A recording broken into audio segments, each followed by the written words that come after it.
لأننا نؤمن في مؤسسة عبد الحميد شومان بأهمية الابتكار والإبداع في تلبية احتياجاتنا وإيجاد حلول عملية للتحديات التي تواجهها مجتمعاتنا. ارتأت المؤسسة إطلاق جائزة عبد الحميد شومان للابتكار بشقيها العلمي والمجتمعي، والتي تركز على الحقول التالية: التكنولوجيا الخضراء والاستدامة البيئية، الأمن الغذائي والتكنولوجيا الزراعية، الرعاية الصحية والتكنولوجيا الطبية، سوق العمل وحلول الإنتاجية الاقتصادية، وحلول تعلمية. وسيكون باب التقدم للجائزة مفتوحاً اعتباراً من العام 2018 وبموازنة تصل لغاية $1,000,000 أردني.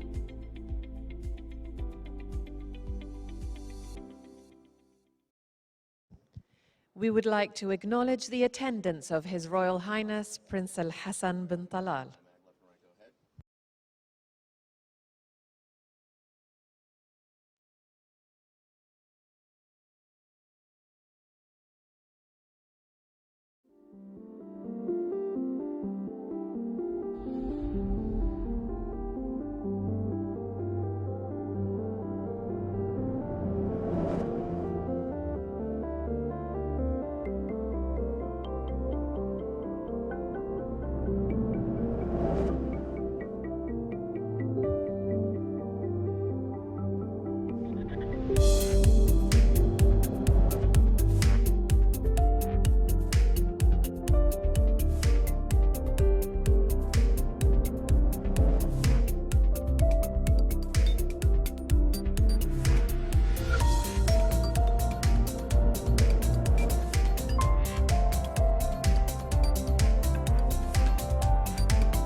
Ladies and gentlemen, please welcome our panelists.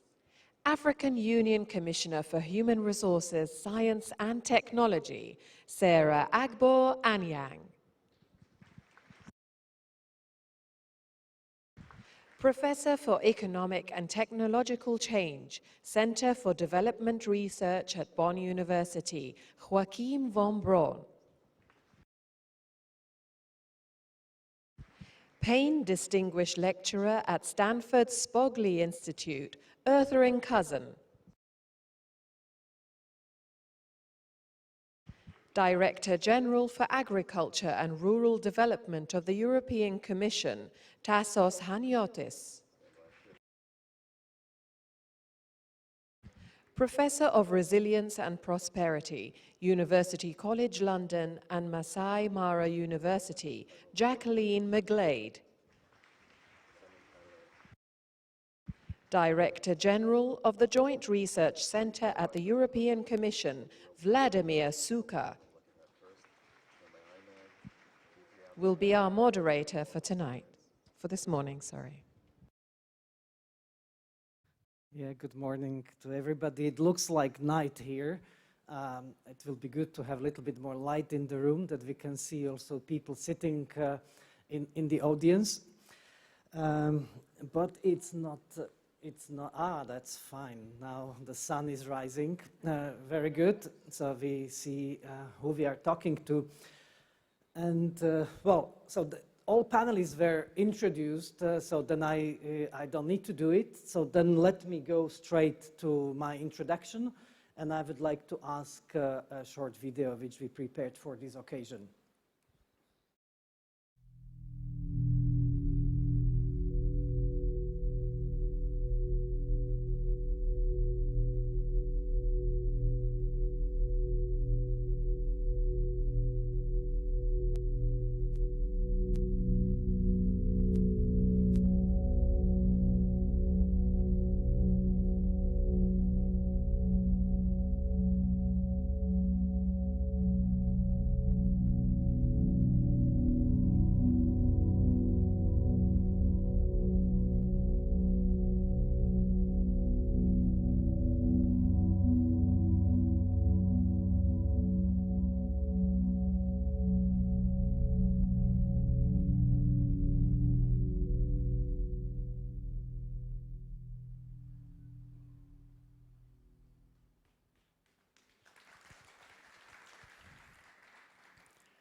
Ladies and gentlemen, this is European Commission Scientific Service contribution to the global humanity.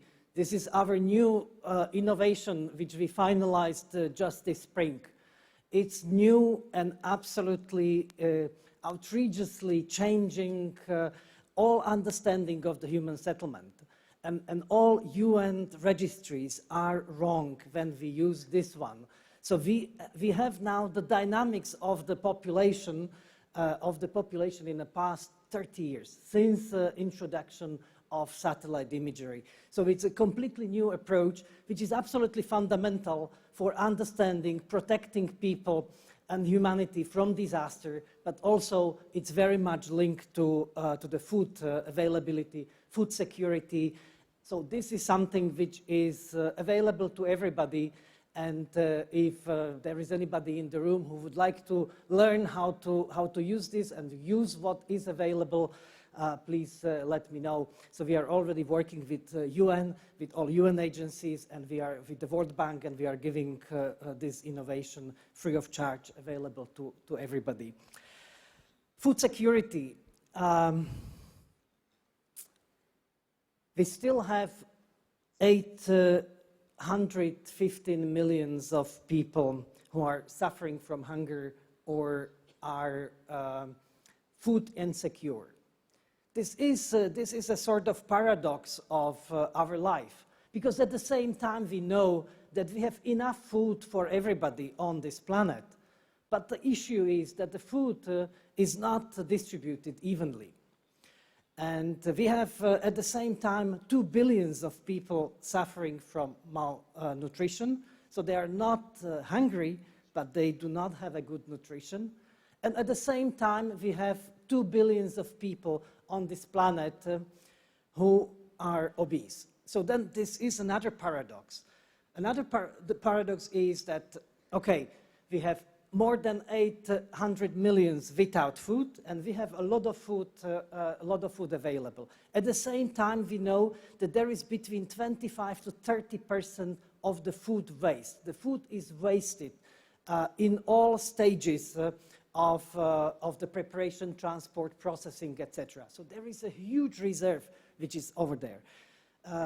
My organization calculated food waste per capita in the European Union. And in average, imagine what we found out, it's 128 kilograms per person per year in the European Union, ranging from 180 kilograms to 40 kilograms. It's already inside the European Union, you have this kind of huge disparity.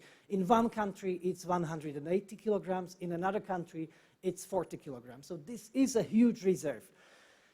Then we have done, and it's particularly extremely important for this place where we are in Jordan and in the Middle East and in Central Asia, to look at food in relation with water.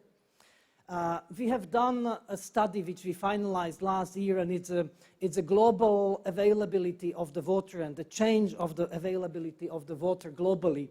And we find out that 70% of the global water loss is assigned to the Middle East and the Central Asia region.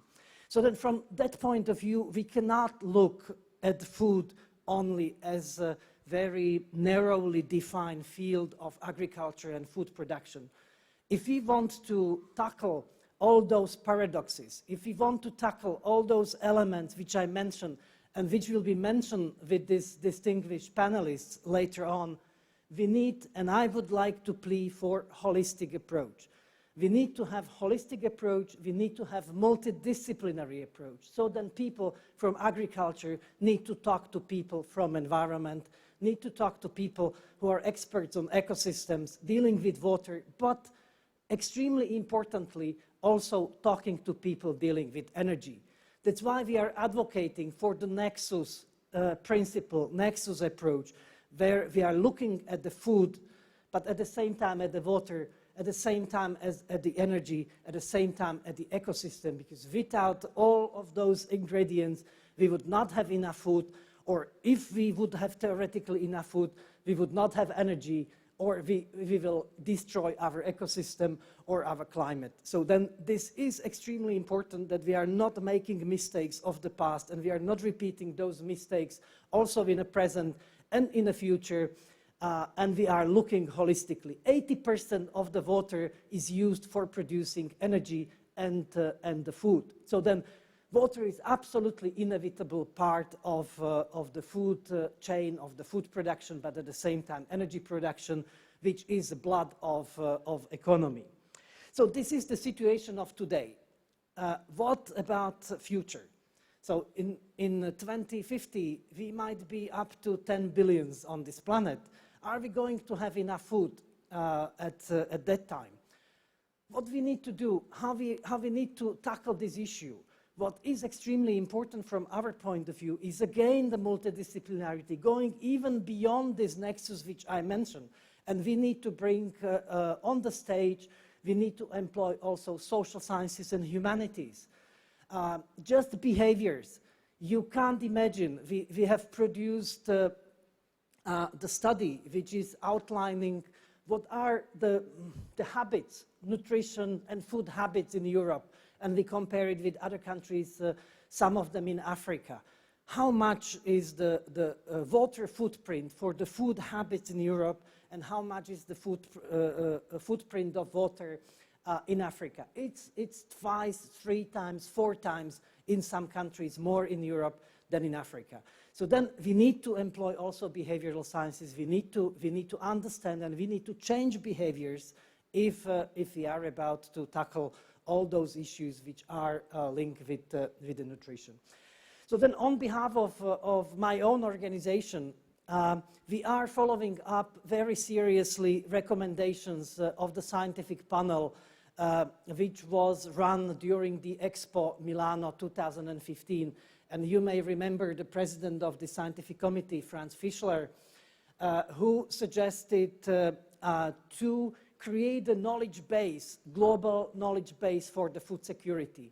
And I'm very proud and very happy to announce that next year, early next year, we will be able to put this on the table, and we are going to create European but also global knowledge base for food security and nutrition, which will be one-stop shop for all knowledge, which is available currently in order to tackle this issue. And we will accompany this with something which is equally important, and it's a food fraud, because we have a lot of issues which are linked with the food fraud. So these are 2 elements which we are putting on the table as a contribution on the top of this innovation which I presented at the beginning.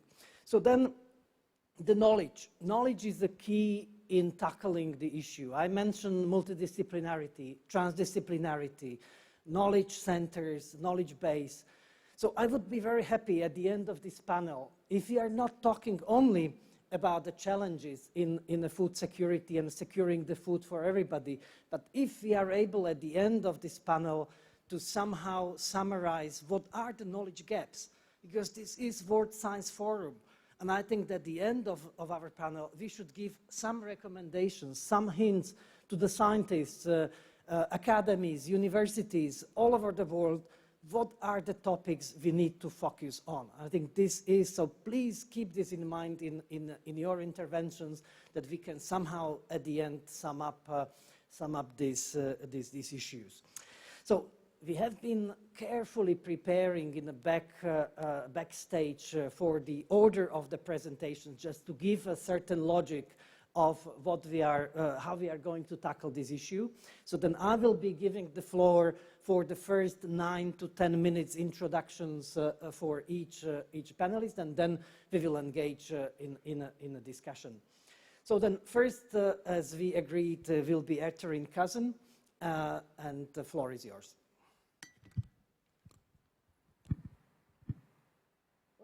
Thank you very much for this opportunity to participate. Let me start by saying thank you to Your Royal Highness, Prince Tal, for being here today, to other excellencies, ladies and gentlemen.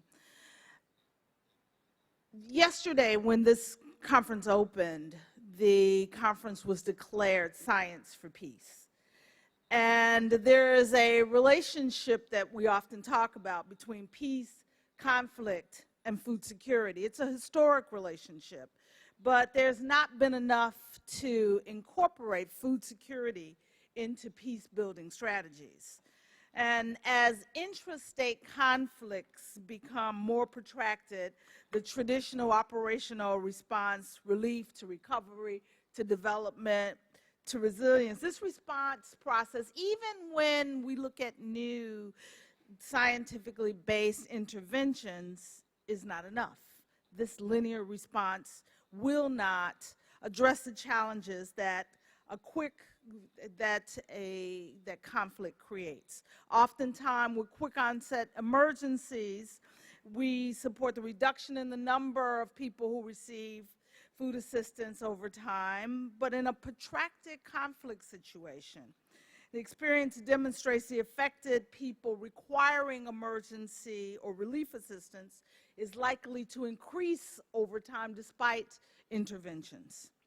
So when the moderator asked me to talk about hotspots, places where despite valiant humanitarian hunger response efforts, hunger persists and often escalates into starvation and malnutrition, those hunger hotspots are easy to identify just by watching the 10 o'clock news these days.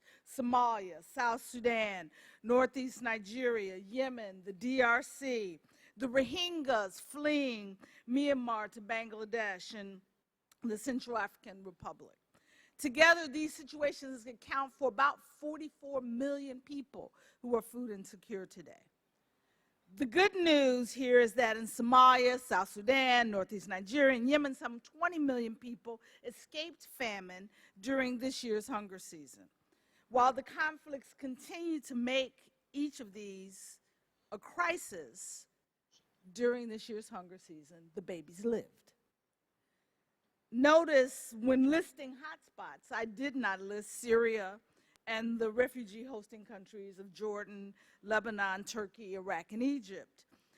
This now almost 7-year-old crisis receives financial assistance, bracing the too long suffering population from immediate starvation. Yet the lack of peace limits hope and opportunity for the future. Again, even here, the conflict keeps people in crisis and in need. In other words, a lack of donor support could again plunge the affected populations into desperate actions and desperate coping strategies.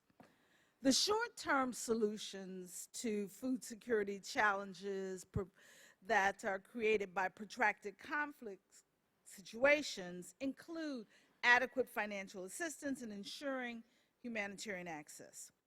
Those situations identified as critical hotspots each lack at least one, if not both of these key ingredients.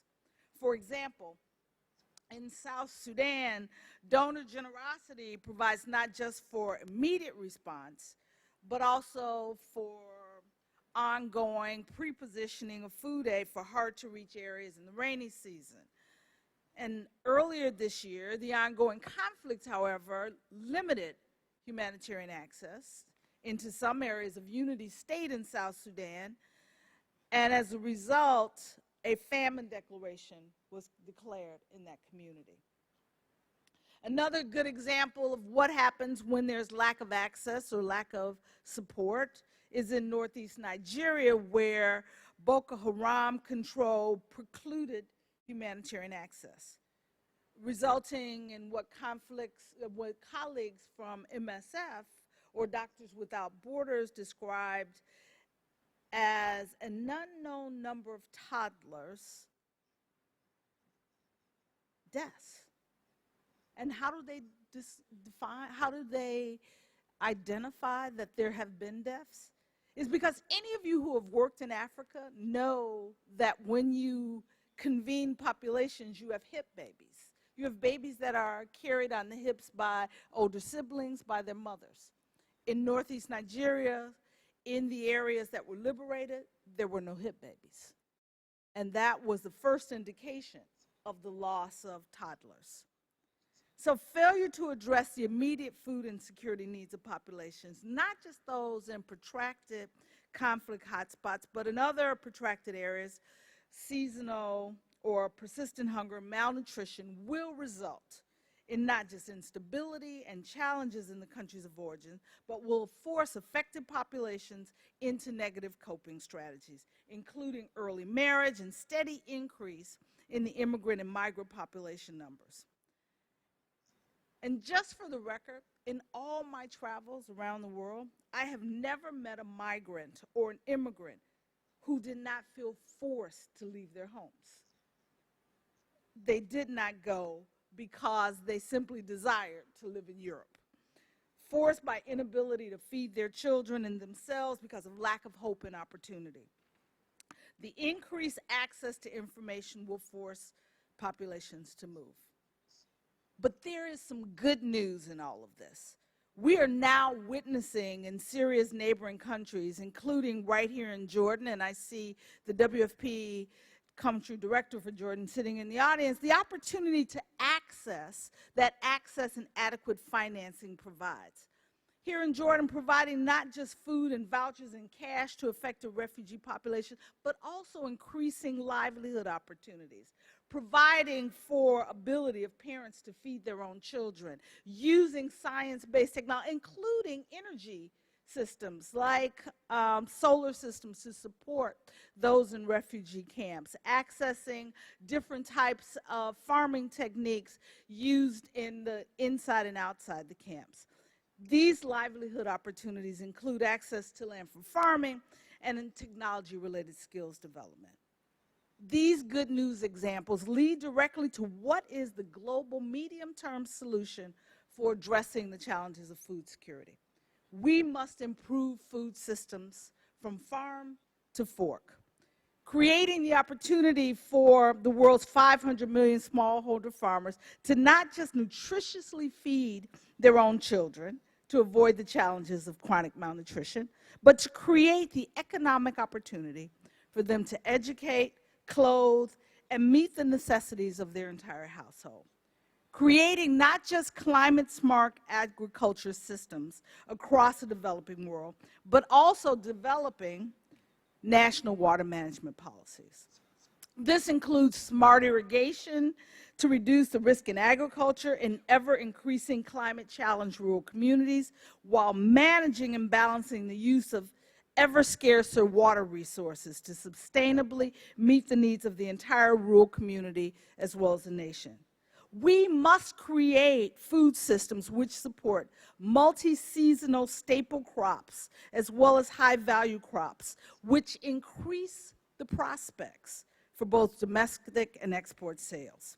A food and nutrition secure future will include robust local, regional, and global food and trade distribution systems. Embracing the opportunity for more local and regionally grown food, particularly produce, is not mutually exclusive with an open, fair, and competitive global commodities market. Feeding the world will also require discouraging trade barriers, including but not limited to uncompetitive tariff fees and subsidies.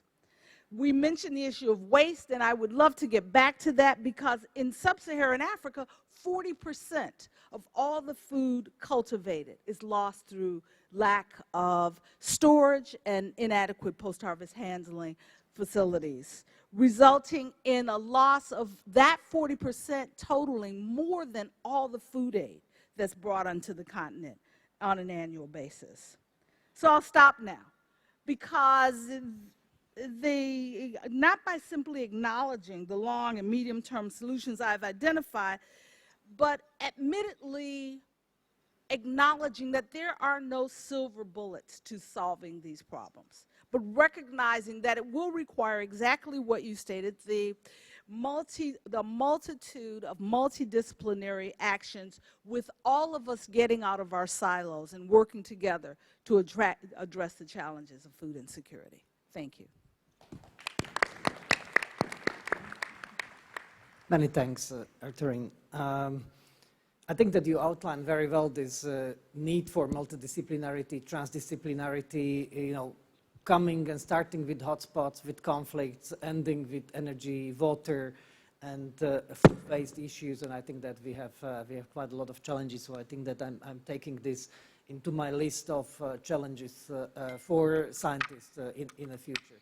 So you mentioned several times Africa as hotspots, as conflict areas, and many other issues. I'm very happy to have two more experts on Africa in the panel. And let's start with the Commissioner for Human Resources and Science and Technology, Sarah Agbor. The floor is yours. Thank you very much. His Royal Highness, Prince Elsan bin Tala, Chairman of the Higher Council for Science and Technology, Mr. Laszlo Lovas, President, Hungarian Academy of Sciences, Excellencies, distinguished participants in your ranks and files, I feel honored to be invited as a speaker in this event on science and food security, how to feed the world sustainably and equitably. Before I proceed, may I express the warm fraternal greetings of peace, solidarity, and goodwill of the chairperson of the African Union, His Excellency Mr. Musa Faki Mahamat, to the government and people of the Hashemite Kingdom of Jordan, and to all participants of this August conference. I thank the sponsors and organizers of this event for the invitation extended to the Commission, and again, the government of Jordan for hosting this great event. The theme, Science for Peace, is quite crucial. It is the debate on the power of science to improve lives and broaden mutual understanding and respect. Representing the African Union Commission, my focus this morning on science and food security will be honed on the African context. This is important because here is an opportunity for us to outline our continental challenges as that global science policies may be formulated. And I sincerely want to thank the first speaker for having done half the job for me. Preparing for this forum afforded me the opportunity to deeply reflect on the saying that education gives you the key and science makes the change. And having been born at a time that most international agricultural institutions were established in Africa, now over 40 years, and the question that comes to my mind is, why are majority in Africa still living in hunger and poverty? Shouldn't all these years of research have brought vivid developments in the well-being of the society? As with clear dividends of the investment and the power of science translating into enriched livelihoods and good health of the African communities. It is instructional to dig deep into this conversation on the essence of the science and food security. In addressing the missing middle, in our position, science must engender development.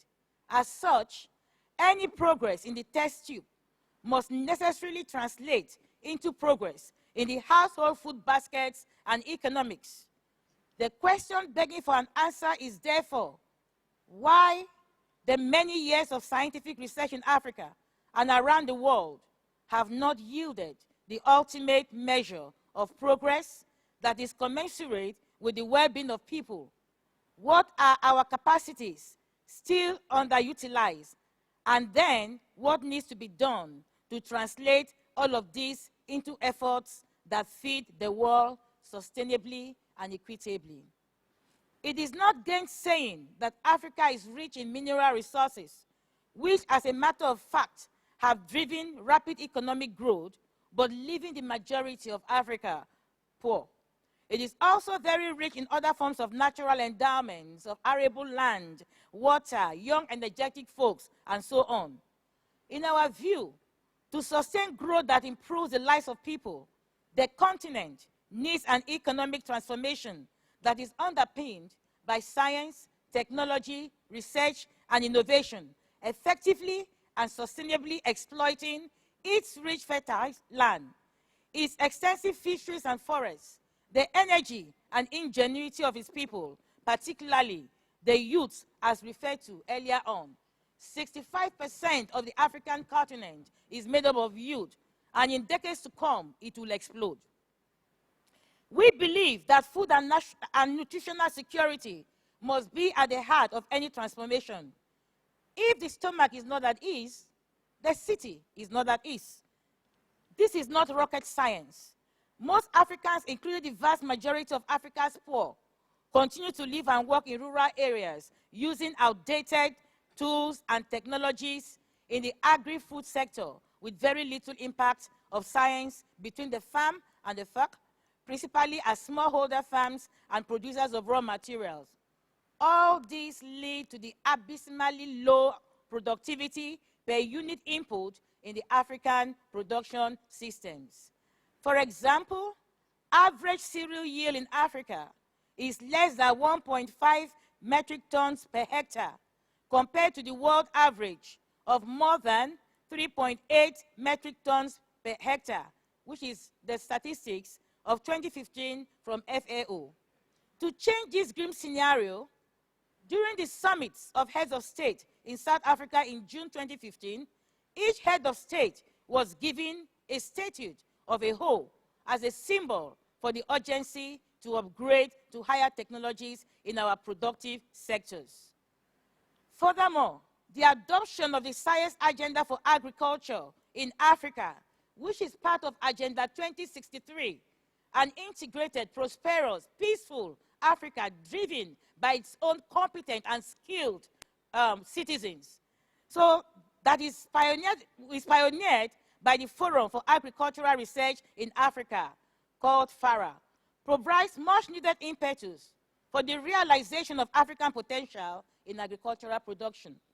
This agenda, in line with Priority 1 of STISA 2024, because for each of the Agenda 2063, it was given on a 10-year plan.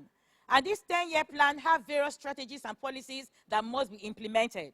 One is STISA 2024, and that means Science, Technology, and Innovation Strategy for Africa, which articulates the science, technology, extension, innovations, policy, and social learning that Africa needs to apply in order to meet its agricultural and overall development goals.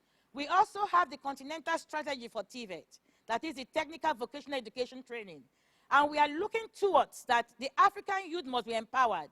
We do not want youth with degrees that become job seekers. We want youth with degrees or know-how that can be able to create jobs. And for us, biotechnologies, biocompetencies, molecular science is the only way forward. Excellencies, ladies and gentlemen, in the paradox of our time, Africa's investment in science, technology, and innovation compared to developed countries is very low. This manifests in declining quality of science and engineering education at all levels of educational systems, resulting to fewer rollout of fit-for-purpose scientists. Added to that is that research institutions are in urgent need of institutional renewal after many years of neglect and disorientation from local and national priorities to donor-driven research. Africa has tremendous potential to feed the world. If we aim for a viable science and agricultural policies and solutions that are underpinned by well-designed measures for addressing issues in a well-articulated manner, we believe that the renaissance of Africa must include the recognizance of science, technology, innovation in transformation, particularly in the agricultural sector. As a woman and mother, I am convinced of the fact that a hungry man is an angry man. Consequently, not much can be achieved when the bulk of the continent are suboptimally fed. Additionally, Africa is able to harvest the fruits of a population demographic dividend, especially the young population.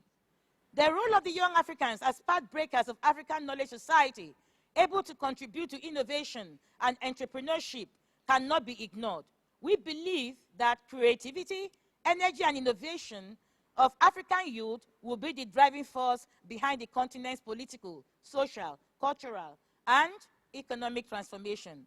To this end, the African Union theme for 2017 is harnessing the demographic dividends through investment in youth. I emphatically wish to state here that it is never a misconception to visualize that Africa demographic dividends, if properly harnessed, will constitute the base for the next workforce for the productive sectors.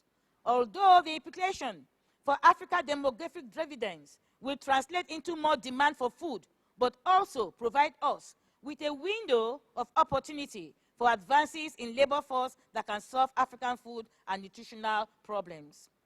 The Commission has also made efforts to promote education, science, technology, innovation, research and development, and agriculture in the continent by developing and implementing the Agenda 2063. The aspirations of the Agenda 2063 reflect Africa's desire for shared prosperity and well-being, for unity and integration, for a continent of free citizens and expanded horizons, where the full potential of women and youth are realized, and with freedom from fear, hunger, disease, and want. Mr. Moderator, just 1 minute. The Malabo Declaration articulates that member states, heads of state, commitment to articulate the new vision for African agricultural transformation with the second phase of CADEP.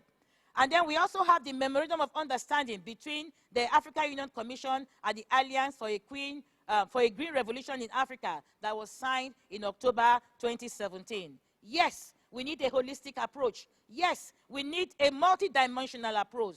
Yes, we agree that we need to change behavioral patterns, and that is why we are here, to discuss with the scientists, the policymakers, and the industries on how to make sure that we have implementable strategies that will bring Africa out of poverty and out of hunger. Thank you. Commissioner, many thanks for your enthusiastic presentation. I think it's very visionary to base the future of Africa on the young people, enthusiastic, creative people, together with science and technology. I think it can be better vision.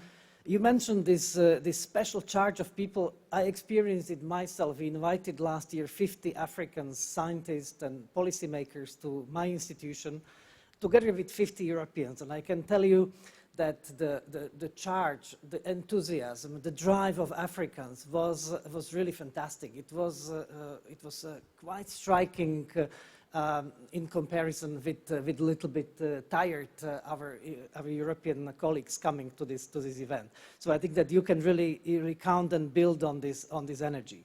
Tassos, let's come to you now. Europe. I think that in Europe we have this tendency to forget many things. And it was just few decades that Europe was a food insecure place. So I think that we should not forget these times. It was 50, 60 years ago where we were struggling. What is actually the recipe? What was the success in this respect of common agricultural policy, science, technology, which was part of this radical change? Thank you.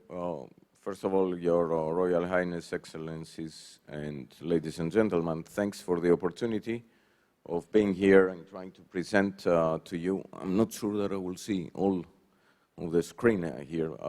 Some conclusions of our analysis. Let me make a small correction. I'm in the Directorate General for Agriculture, but I'm not the Director General.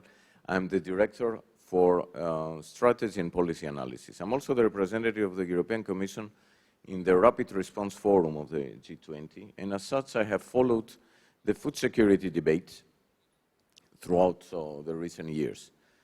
Before I start to that and try to draw some conclusions on their relevance with the experience we had in Europe, I will mention something in Europe that to a large extent exemplifies what agriculture and food is today. In Europe, agriculture is 2% of the economy, 4% of the labor force. It's a small sector by all counts and accounts. It's larger in other parts of the world, but it's always a small and shrinking sector. At the same time, agriculture uses and occupies 40% of land, and this is roughly a similar figure around the world. and it's also 100% of food. And it is these things at the same time. And these figures, which take different dimensions in different parts of the world, but are the same, reflect the very different approaches we had in agriculture. And gradually in Europe, we moved away from the policy that was driven by price support and focusing on the production side towards a policy that initially was driven by consumer concerns and more by environmental and other concerns. And if you want, this is as much as I will focus on Europe, trying to put a more global picture right now. The first thing that I would like to do is try to focus on what has changed in the food security debate in recent years, because food security is many things at the same time, and it's different things in the different minds and points of view of different people. The first thing is to answer to the question, what to feed the world?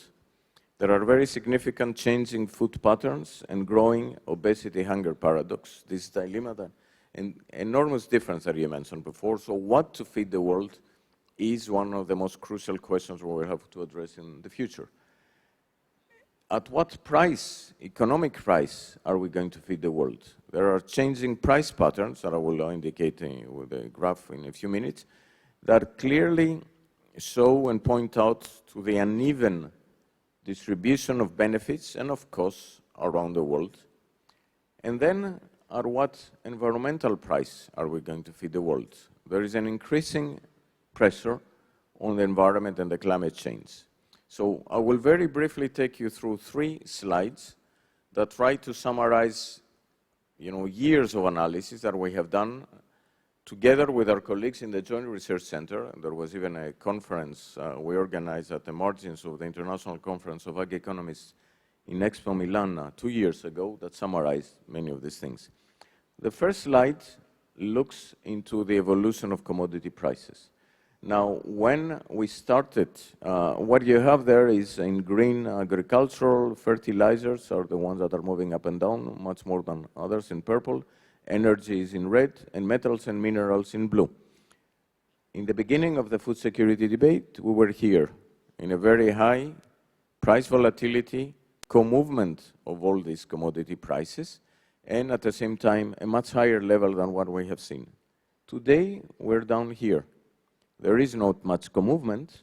Prices have recovered a bit, but there is a big question mark about the level at which prices will stabilize. That has implications for long-term investment in agriculture. It has implications about the price that producers receive and will determine their production choices, about the price at which consumers will pay their food, and also this determines their choices. The second graph focuses on the patterns of world food consumption. The dotted diagonal line is an ISO line. So if you are on this line, the annual rate of growth of population on the horizontal axis and the annual rate of growth of consumption on the vertical axis would be growing at the same time. It's evident that food consumption is growing faster than population, has been doing it for quite some time. It accelerated enormously during the boom years of food. It has gone down slightly. In the presentation in the annex, you will see much more details per products, but that also indicates the dilemmas that we have to face in the future. And the third graph is on climate change.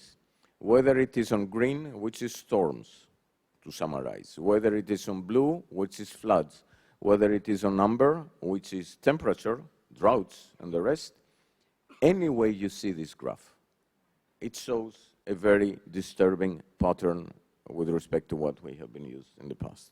So I try to sum up by asking a question that applies to everybody, because we need to try to find out from all these different angles that we see things, what could be the unifying element?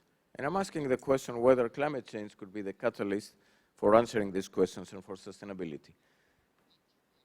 Climate change is widely recognized in everyday life. By widely recognized doesn't necessarily mean uniformly recognized, but the great majority of people see it on a day-to-day. It's not only mitigation and the challenges for 2070 or the 2100. It's also this summer and the events we have seen that focus attention to the adaptation and the need for strategies and best practices around agriculture that potentially gain momentum and try to address soil, air, water, and biodiversity challenges. Diverse climatic conditions around the world lead to diversified strategies. I changed the format of my presentation into the neutral commission blue from the nice meadows that have in DG Agri's background, because I know which part of the world I'm coming. I also come from Greece, which is not, the meadows are not as green as the rest of Europe. But these very different climatic conditions lead to very diversified strategies. And through these diversified strategies, we can internationalize actually the debate, the conclusions we derive, the search for innovative solutions, and allow the spread of this knowledge through networks like this one and others that are already taking place. But finally, and that's the final point, mind the emerging gaps. There is a knowledge gap between those that know and understand and better use these practices and those that are lagging behind. There is a technology gap that is also growing. Vladimir mentioned before something extremely important in Europe, which is very different from the United States. The satellite images we have are downloadable for free to everybody. It's not the same in every part of the world. But you cannot use these satellite images if you don't have the necessary applications, the advisory system that will help you do that. And then a very important thing, perceptions on science. Significant gaps exist on how we interpret, we understand, and we use science in different parts of the world. In Europe, we have had many experiences on that in the applications of technologies. And these gaps potentially grow the uneven distribution and make it bigger. And what we have to do is try to find ways on how the benefits and the opportunities will be used by more. So I ask if you want the difficult questions. I'm afraid that the answer will have with the remaining panelists on the panel. Thank you very much for your attention. Many thanks, Tassos. This opens the possibility to invite people, because you mentioned the perception in science, and I think this is very important because we can have the best science in the world available. But if the science is perceived negatively and it's not taken on board when decisions are taken, then we are in a big problems. I think that there will be, I think at 4:30, another panel where we are exactly discussing this issue, what to do with the science and with the evidence in a post-fact society. So I think this is one of the big issues which we are tackling now. So the fourth speaker is Jacqueline McGlade. So Jacqueline, you're combining the good global, UN, European, and African, as I mentioned, knowledge. So then what is your position on the food security? Thank you so much. Good morning, Your Highness and colleagues. It's a great pleasure to be here. I'm going to look a little bit at the dark underbelly, the one which you sometimes see on television, but which never really gets an answer, and it's about childhood undernutrition. I'm not going to talk about malnutrition in its broadest sense, but undernutrition. So today, we know that nearly 46% of deaths in children under 5 are really about undernutrition, and that means that 3 million young lives a year are lost. But there's another side as well, which is the extension. It's the long tail, the 20 million who suffer from severe acute malnutrition, and an even larger number from stunting. I know from my own experience in the Maasai that I'm surrounded by an age group of people who, during 10, 15 years ago, where there was acute starvation, and there literally was nothing to eat for about 5 or 6 years, unlike all their other Maasai colleagues who are very tall and they're very iconic, there's a whole age group who are actually even shorter than I am. So you really see that manifestation. And in the graph just below, you know, there's been a lot of work about the economics of what that looks like. And whichever way you tackle it, it's an expense that we can't afford to continue with. If we do not tackle malnutrition, then we really will lose out on a double dividend. And I think economists are very clear that when you invest and try to tackle malnutrition, then the benefits are very, very large. The question is, how do you do that? So when we think about the kind of the pictures on the television, we see Kwashiorkor, we see marasmus, we see children who are obviously suffering.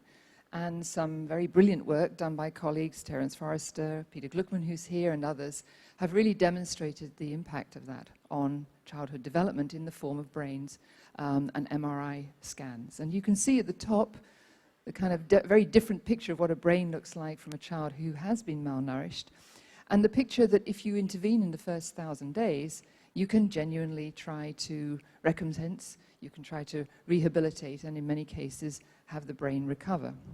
But that's a very narrow window, the 1,000 days, and if you miss that window, the question is, what happens? What does that population begin to look like? Well, what we begin to understand is that those children grow up to adults who have lost a lot of development of executive powers. These are the powers that give you moderation in your behavior. If you're in very uncertain conditions, high degrees of risk around you, you don't behave in a way which tells a story of, okay, that's fine, I won't react. No, in fact, what you get is a very violent reaction. So when we think about malnutrition and we think about what it looks like, we have the map of malnutrition, but we also have the map of happiness.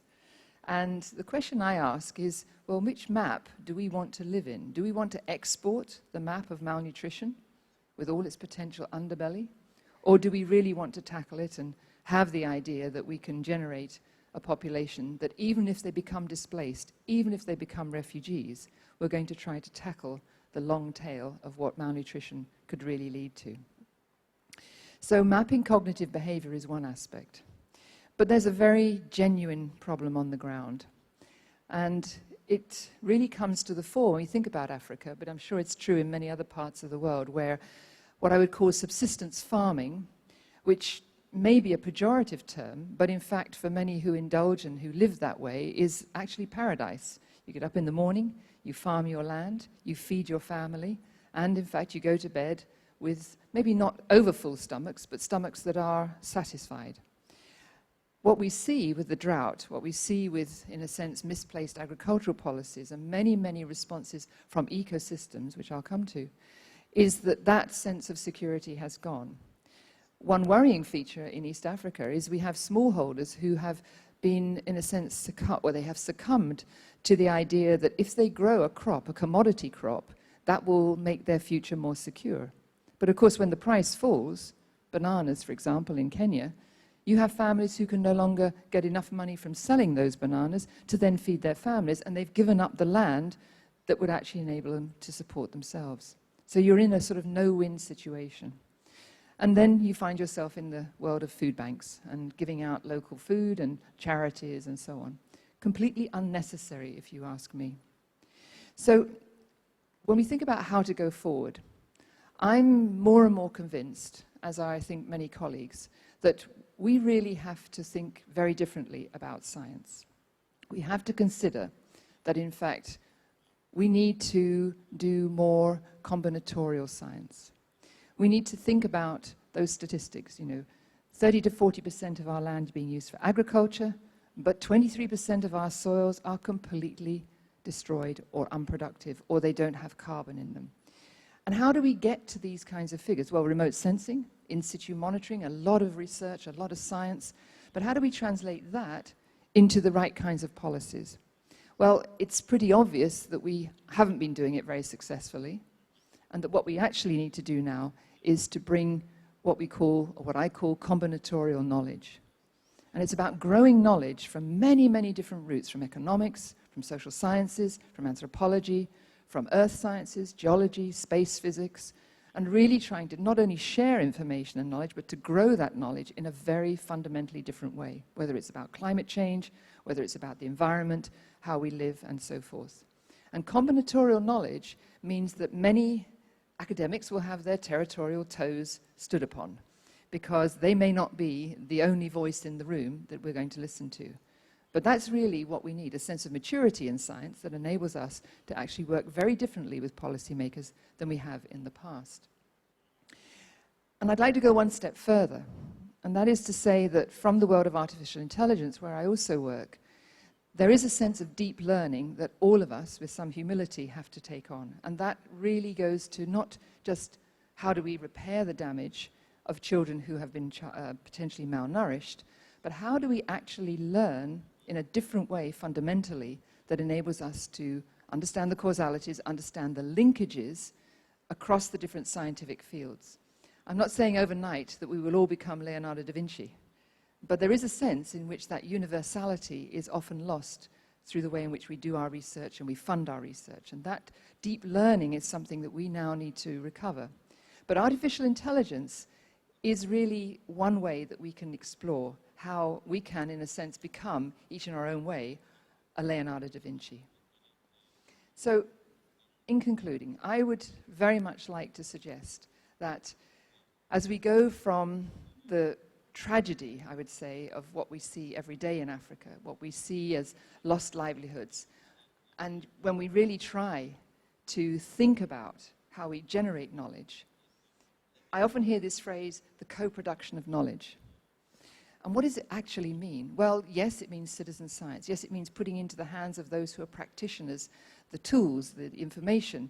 But that's no good because we want to hear back from them. We actually want to understand, well, how was it for you? Did you actually manage to make a difference with the knowledge that you got?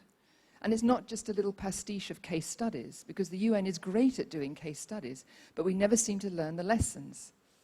And so I'll leave you with this image. It's a very famous conductor, and he did something quite extraordinary. He sent out a score of music to thousands of people all over the world. And on one day, everybody came online through Skype and different ways, and they all sang the same score. And it is truly, truly unbelievable how not only harmonious it is, but how when people were interviewed afterwards, even though they were sitting on their own in some very remote place, they felt connected to this global choir that was singing the same song.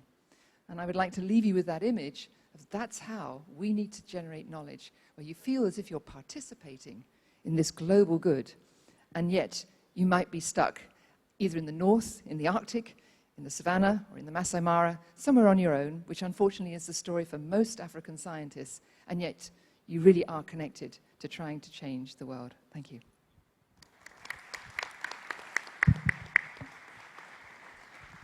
Well, many thanks, Jacqueline. I think it was quite powerful, your last message, because I think that you are touching upon a very important element, that the science is changing.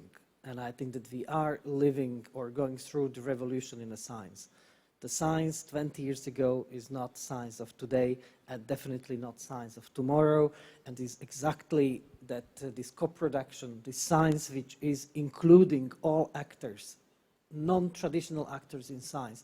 This is an important key message in this respect.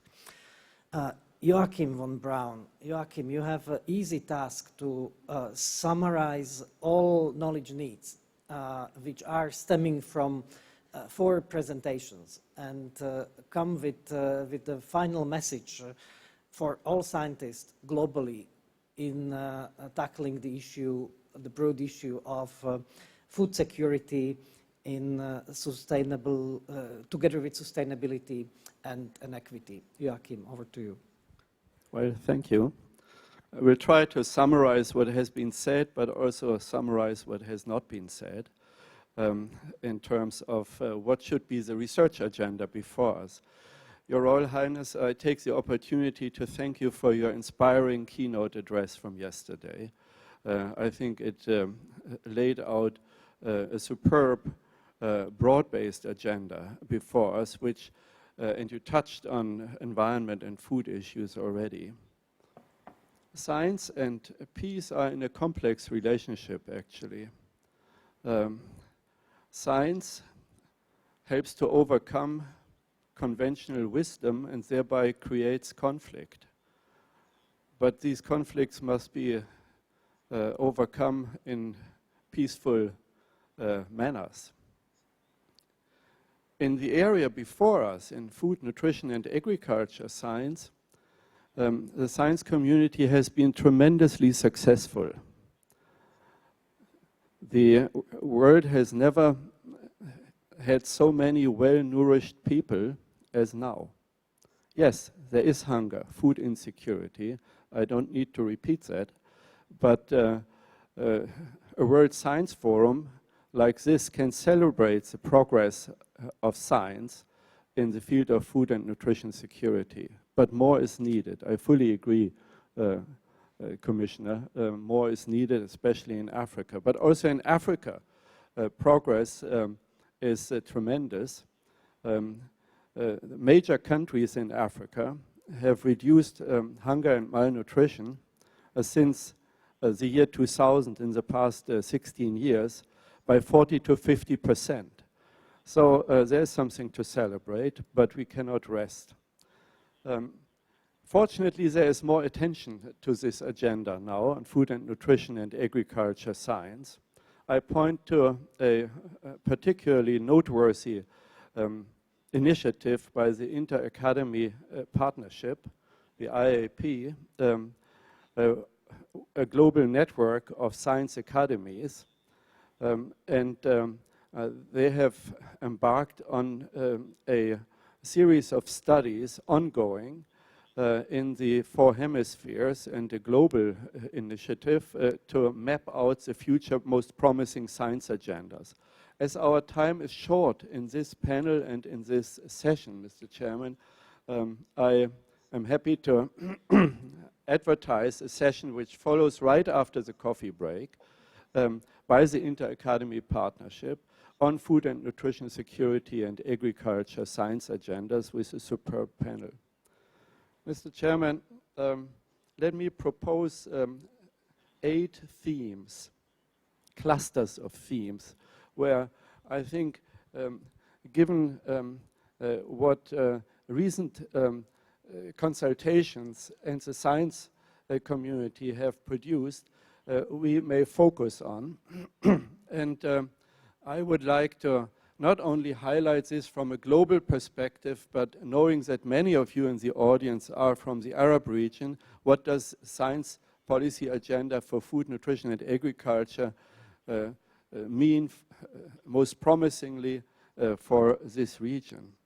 So 8 themes I want to briefly mention. The first one is science on nutrition and health linkages, the consumer behavior, the options to change behavior, addressing obesity, women and child malnutrition. So a cluster of nutrition and health research. Secondly, science in support of innovative foods, especially attention to new sources of protein and facilitation of access to healthy diets. Third, digitization, research on how to make effective use of digitization in the whole food and agriculture system. Examples are precision agriculture, value chain improvement, personalized nutrition, monitoring of that. Fourth, how to tackle, the chairman started out with that, food losses and wastes, and advances in food science and technology for food safety and health.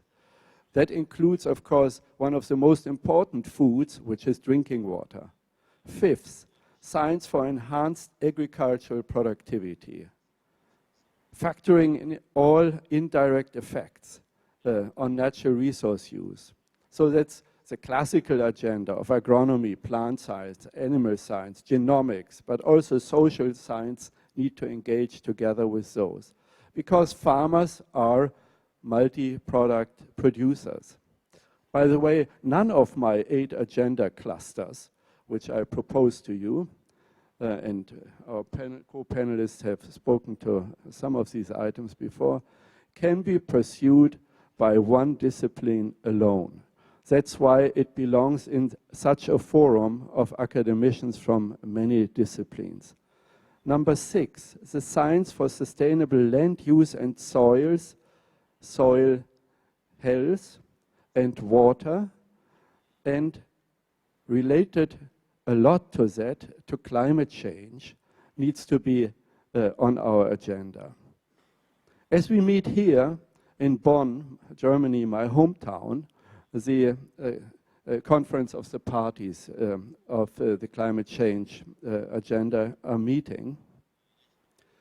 What is, I think, requiring more attention by our science communities is not only the environmental damage and the damage to food production from climate change, but also the health consequences of climate change, of the smogs, the fast dissolving climate gases and so on, which create huge health consequences which have been underemphasized by our science communities.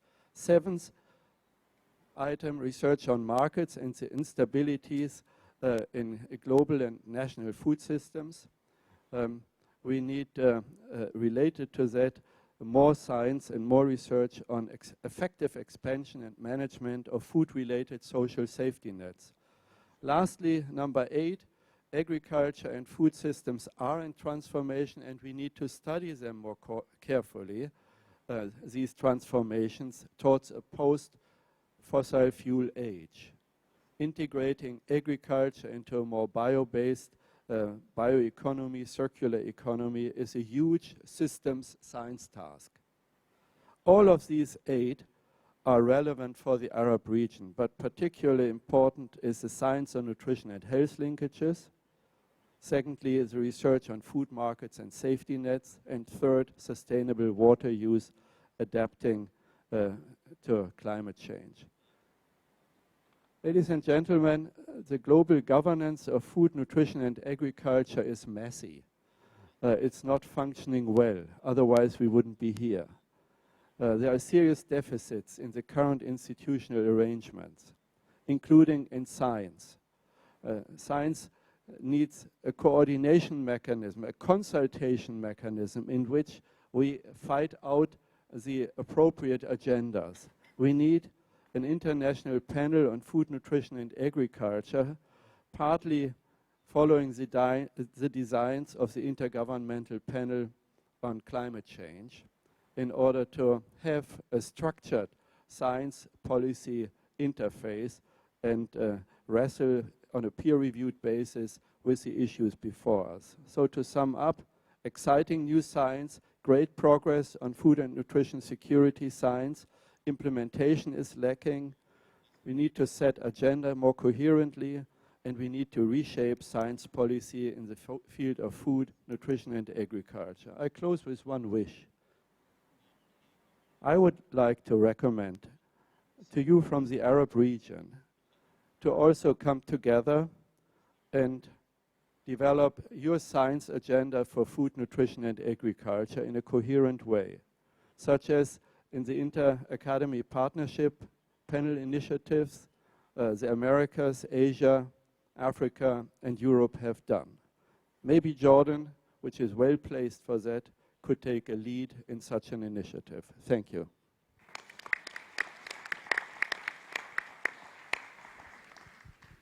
I think it's an excellent job. You helped a lot to my role of moderator to sum up.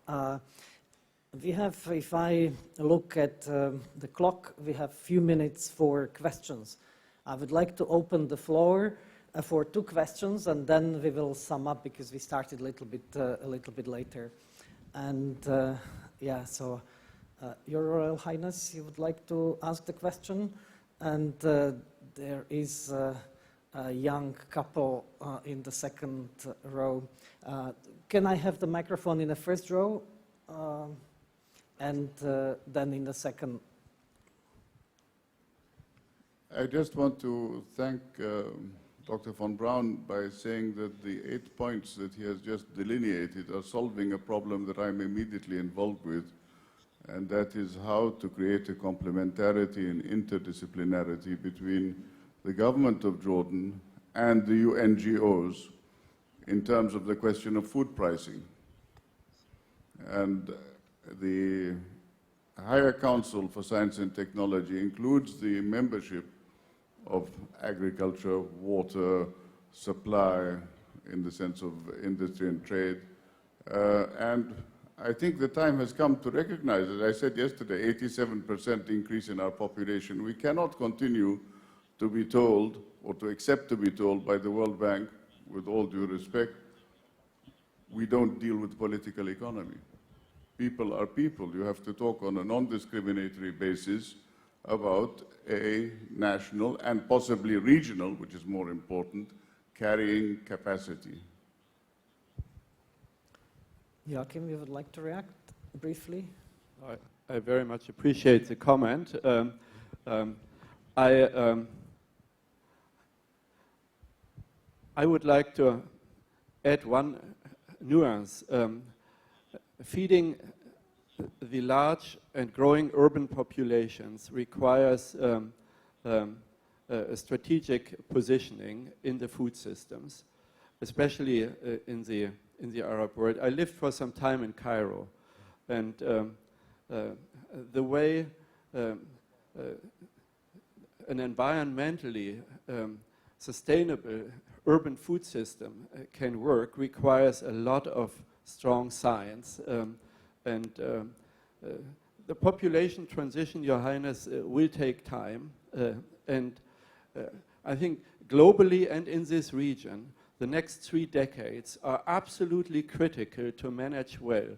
World population will stabilize in the 2080s, 2070s, 2080s. But coming until then, with a sustainable, nourishing food system, I think is a huge challenge before us, and it should be, we shouldn't just look at the basic science components, but at implementation science to get this transition done. Okay. So then we have a young lady in the second row. Can I have a microphone for them? My question is dedicated to Dr. Sarah and Dr. Cousin, because it's in Africa. But Dr. Sarah, your question to us was, why does the majority of Africa still live in hunger? My question to you, how come the majority of Africa still live in hunger? Since countless of conferences were held to tackle this issue, and it's been going for years, and many organizations such as Action Against Hunger, Bread of the World, Freedom from Hunger, Meals on Wheels, Share Our Strength, are supported by millions of people to tackle this issue. Are you stating that these conferences and organizations are useless since we cannot see a change, and it's been stated that the amount of hunger is increasing each year? Please, if you can provide me with an answer that will fill my satisfaction. Okay. If you were listening carefully, I think that it was Professor von Braun who said that we should be celebrating science and success of science, because Millennium Goals were very successful. We are not yet there, but there is a fantastic improvement globally. But Commissioner Akbar. Thank you very much for that wonderful question. And it means you were listening. When we came up with Agenda 2063 at the African Union Commission, the African Union Commission is the administrative arm of the African Union, and we are policy makers. Many kids in Africa are still going hungry. And the question you asked is a very important question, because that was the exact rhetorical question I was asking. We have fast become cemeteries of ideas and cemeteries of policies, because we make policies but they are not implemented. For the question you asked, you were saying that at the end of this, we should give recommendations on how to improve food and security in the world. And for me, that's the answer I'm going to give you, my dear daughter, is that we should stop the conferences. We should stop making policies. We should go back to the very policies that we have made. We should make them implementable. That is where we have a problem. They are not implemented. Yes, there are organizations doing great jobs, but it's not enough. And what I'm talking about is ownership. Africa needs to take ownership of their own responsibility. The dependency status is no longer applicable. That is why many kids in Africa do not have $2 to eat per day, which is the threshold given by the United Nations. And the things we need to do, that is why we came up with STISA, the Science, Technology, Innovation Strategy for Africa. STISA Priority 1 is based on agriculture. And we are telling member states, go back to the farm. Like we said, poor tools, use modernized tools. it is not rocket science. You don't need to go to school to teach the poor woman in the village to use technology. You can teach her on the field with a practical know-how, and she'll be able to use the very modern technology to improve on what she does. Like we mentioned, subsistence agriculture that you mentioned. Why can't it be commodity agriculture? It's not only about eating, but it's also about producing food for others. The question of droughts, the question of disasters, like the Boko Haram, my sister mentioned, etc. They have created a lot of poverty and hunger in Africa. So we Africans, with partnership from other collaborators, need to take ownership and make sure that no children go home hunger. The program you've mentioned, Food on the Wheels, etc. We even have what we call the school feeding program, which was instituted, that every child that goes to school should eat homegrown food. We should not rely on cornflakes. We should not rely on oats. But what are the things we produce in that particular region that can also feed the children? So that is the very thing that we are saying. So the organizations are doing well, but we Africans also need to take ownership and also invest in technology, in agricultural technology, to boost agricultural productivity. Okay, many thanks. I would plea not to at least finish the World Science Forum conferences because they are so wonderful. But just a small bracket, the conferences are not for solving the problem. Conferences are for exchanges and networking purposes there. And this is one of the crucial engines of the progress. So I think that, so I wanted to give 10 seconds for you three. Ertuğrul. No, I just want to very quickly just add on to what the minister has said, and that is that there has been progress on the continent. We too often talk about Africa as if it is a monolith. There are 52 countries in Africa, and that where there's been progress. Ghana, as an example, has reduced chronic malnutrition from 34% to 19% as of 2016. So we are seeing progress, and I don't want anything I said to make it sound as if that is not happening. There are some states where conflict persists and there continues to be challenges. But overall, there has been and continues to be significant progress across the continent.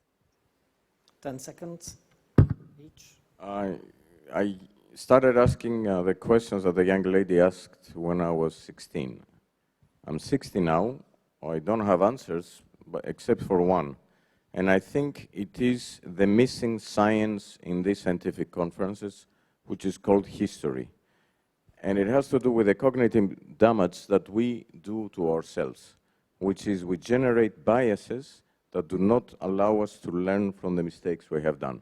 And if this science is introduced to some of these conferences, maybe it will help us solve some problems. Okay, thank you, Tasos. Jacqueline? I'm going to conclude by talking about leaving the planet and looking down. So some of you may have heard of the Sentinel missions. This is the new Copernicus program, which has been funded by the European Union and available freely. That gives us down to 30 centimeter resolution. So there is no excuse anymore. We know what's going on. But the latest mission, which I want to raise to your attention, is something called SWARM, and it tells us about the magnetosphere.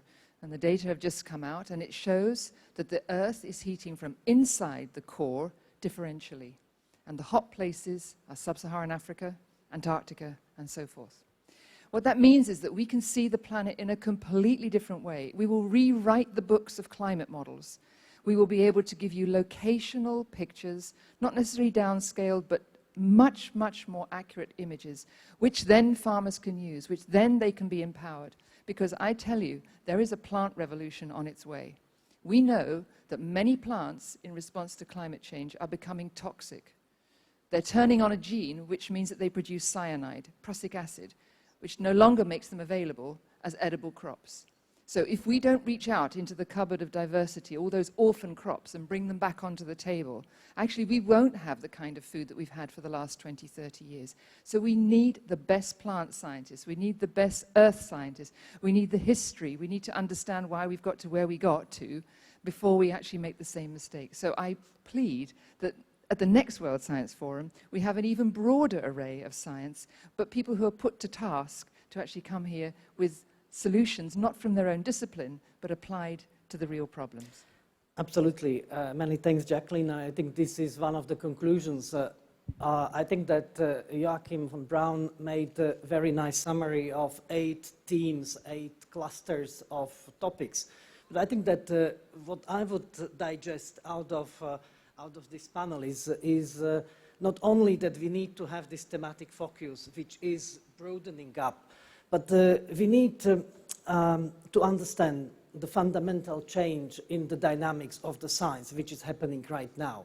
The citizens, people, different actors are not going to stay inactive. They want to be part of the scientific movement, scientific process. And if we from established research organizations are missing this momentum, so then we will be out of the stage very soon. And this is the danger. And I think that one of the flags, the red flags, is this post-fact society, where many are saying we have had enough experts. And this is disastrous. We need expertise, but we need also different types of science. And I think that Jacqueline mentioned this cooperational knowledge, combinatorial knowledge. And I think that these are important messages that maybe next time we should have a behavioral scientist sitting here in the panel and helping us to understand all those issues. And I think that the World Science Forum is covering this with other sessions, but probably next time we should mix up a little bit more the different fields, because time is there, time is mature to do this.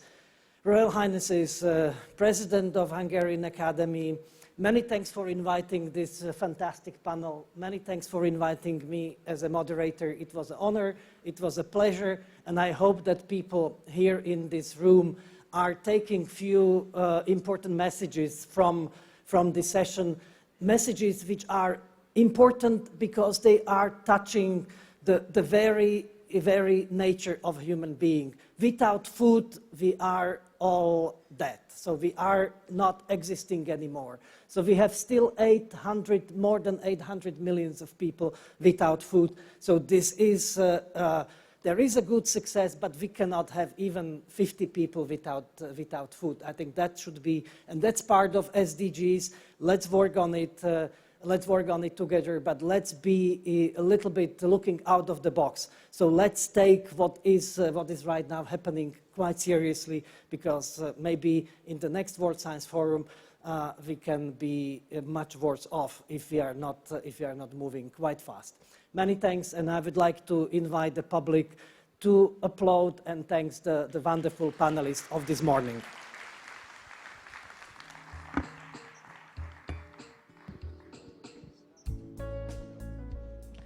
Ladies and gentlemen, the session is now concluded. Your next sessions will begin at 11:30 a.m. Thank you. السادة الكرام، انتهت الجلسة. سنبدأ الجلسة الثانية الساعة 11:30 وشكراً.